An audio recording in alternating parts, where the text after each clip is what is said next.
কথা মনে রাখবেন, রক্তের মধ্যে লেখা থাকে না কোনটা ধনীর রক্ত কোনটা গরিবের রক্ত।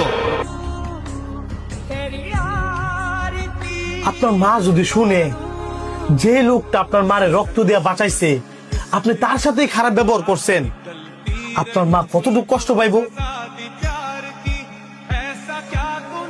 ওই লোকটা এখান থেকে চলে যাওয়ার আগে আগে তাড়াতাড়ি ওনার কাছে গিয়ে মাপ চান, আর নয়তো আল্লাহ পাক আপনাকে মাফ করবে না।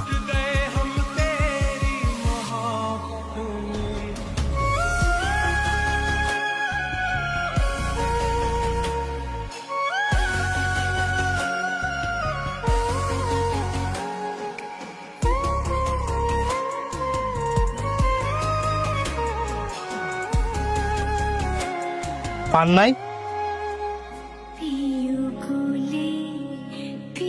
সমস্যা নাই, অন্য কোনো দিন পাইলে ওনারে ভালো করে বুঝাই দিয়েন।